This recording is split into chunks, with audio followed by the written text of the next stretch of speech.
नमामीशमीशान निर्वाणरूपम् विभुं व्यापकं ब्रह्मवेदस्वरूपम्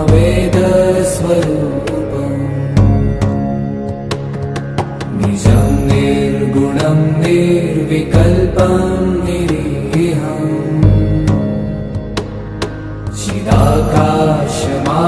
चिदाकाशमाकाशवासं भजेऽहम्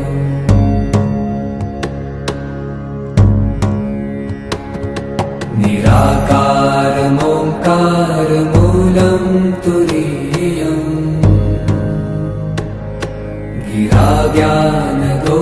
गिराज्ञानगोतीतमीशं गिरीशम् करालं महाकालकालं कृपालुम् गुणागार संसारपारं नतोऽहम्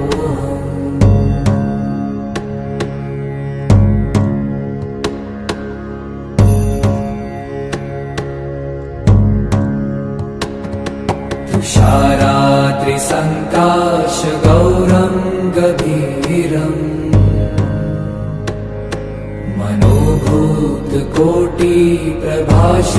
मनोभूतकोटिप्रभाश्रीशरीरम्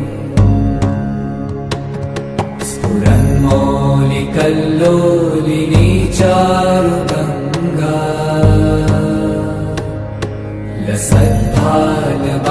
लसद्भालबालेन्दुकण्ठे भुजङ्गा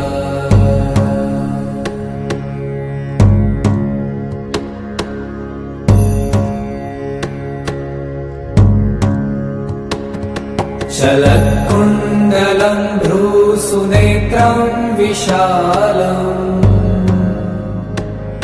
प्रसन्नाननं नीलकण्ठं दयालम् मृगाधीशचर्माम्बरं मुण्डमालम् प्रियं शङ्करं सर्वनाथं भजामि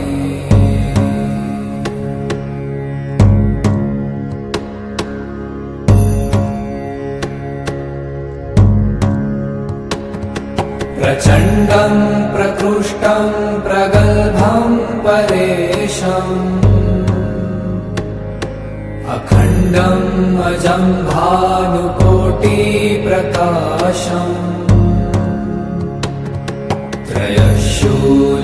त्रयशूलनिर्मूलनं शूलपाणिम् भजेऽहं भवानीपतिं भावगम्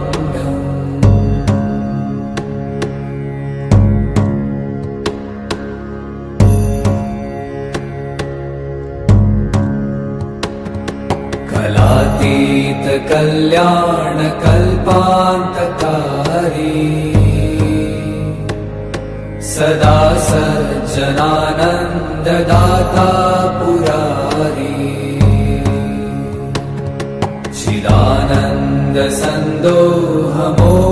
चिदानन्दसन्दोहमोहापहारी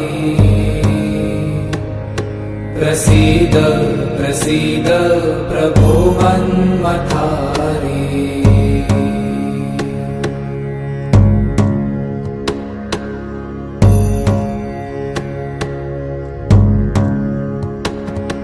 न यावत् उमानाथ पादारविन्दम् भजन्ति ह लोके परे वा नराणाम् न तावत् सुखं शान्ति सन्तापनाशम् प्रसीद प्रभो सर्वभूताधिवासम्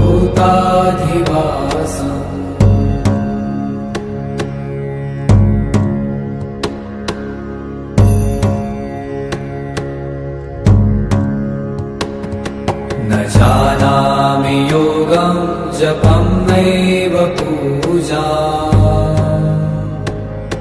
न तोऽहं सदा सर्वदा शम्भुतुभ्यम्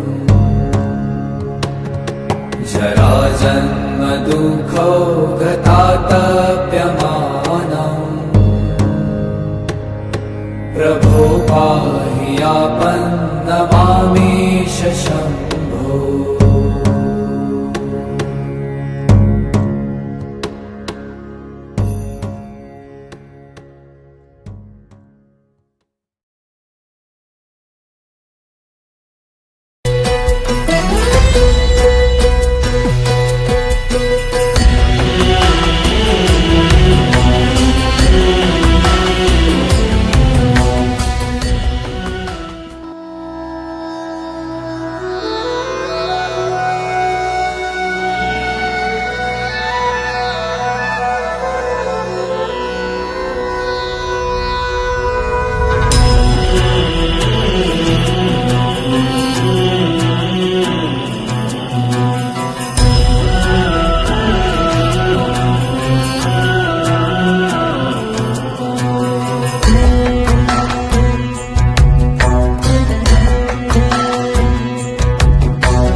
शरीरात्मसंयोगम्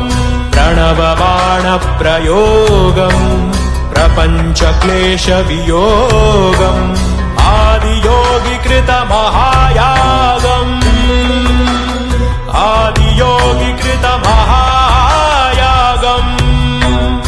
आनन्दशङ्खरागम् आरोग्यभाग्ययोगम् आनन्दशङ्खरागम् आरोग्यभाग्ययोगम्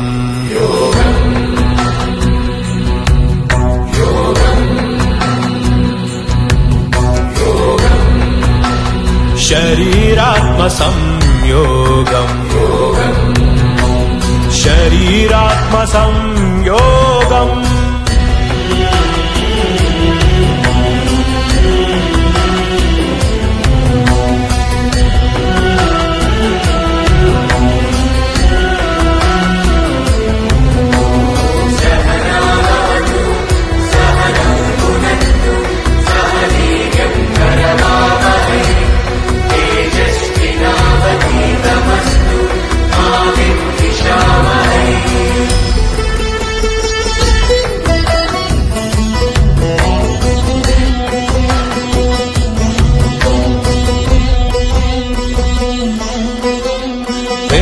वेदान्त पुराण काव्येतिहासवर्णितम्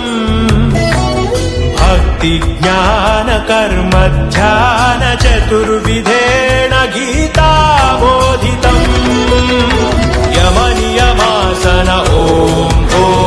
प्राणायाम प्रत्याहार ॐ ॐ धारण ध्यान समाधि इव ॐ अष्टाङ्गसाधना शोभितम् अनन्तशान्तिकामुकम् अचिन्त्यमोक्षदायकम् शरीरात्मसंयोगम् शरीरात्मसंयोगम्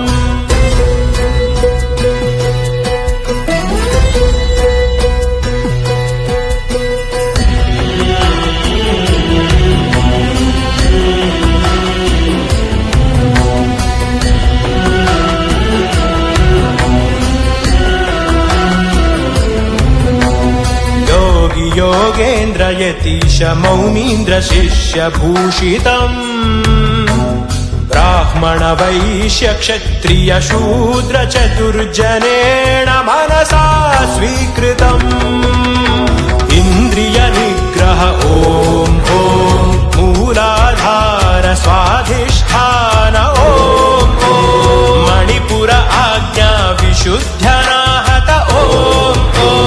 सहस्रार चक्र द्विसप्तति नाडिनां वासितम्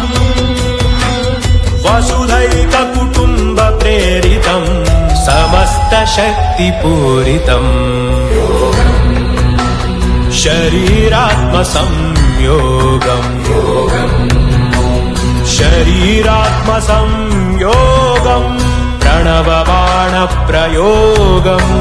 प्रपञ्चक्लेशवियोगम् आदियोगिकृतमहायागम्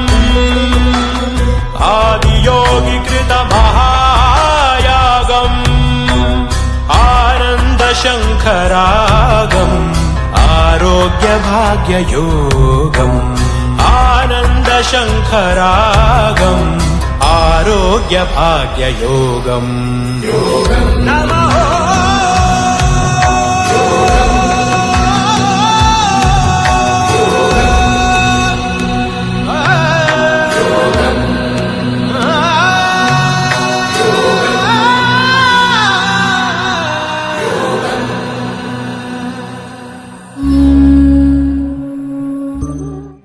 योगेन चित्तस्य पदेन वाचा मलं